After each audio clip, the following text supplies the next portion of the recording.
ஒரு சலவை தொழிலாளிகிட்ட ஒரு கழுதையும் குதிரையும் இருந்துச்சு. கிராமத்தில் உள்ள எல்லா மக்களோட அழுக்கு துணி மூட்டையும் சுமந்து ஆத்தங்கரை கொண்டு வரதுக்கும், அந்த துணியை துவைச்சதுக்கப்புறம் துவைச்ச துணி மூட்டையை கிராமத்து மக்கள் கிட்ட கொண்டு போய் கொடுக்கறதுக்கும் தான் கழுதையை வச்சிருந்தார்.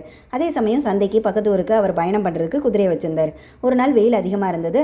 துவைச்ச துணியை கிராமத்து மக்கள் கிட்ட கொடுக்க மொத்த மூட்டையும் கழுதை மேலே ஏற்றிட்டு சலவை தொழிலாளியும் அந்த குதிரையும் கழுதையோட சேர்ந்து நடந்தாங்க. கழுதைக்கு சும தாங்க முடியாமல் அந்த குதிரை கிட்ட உதவி கேட்டுச்சு. நண்பா, மூட்டை ரொம்ப கணக்குது, நீ பாதியை சுமந்துட்டு வரியா? அதுக்கு அந்த குதிரை, நான் எதுக்கு ஓ மூட்டையை சுமக்கணும், சுமக்கிறதெல்லாம் கழுதையோட வேலை, எங்களோட வேலை இல்லைன்னு சொல்லிருச்சு.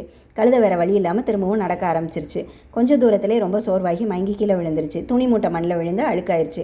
அப்போ தான் அந்த சலவை தொழிலாளிக்கு மூட்டையோட பாரம் தாங்க முடியாமல் தான் கழுதை கீழே விழுந்திருக்கு, நம்ம மூட்டையை பாதியாக பிரித்து குதிரை மேலேயும் வச்சிருக்கணும்னு தோணுச்சு. இப்போ அந்த மூட்டையை தூக்கி அந்த குதிரை மேலே வச்சுட்டாரு.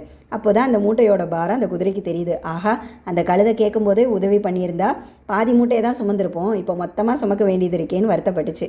அதுக்கப்புறம் யார் உதவின்னு கேட்டாலும் செய்யணும்னு அதுக்கு புரிஞ்சிருச்சு.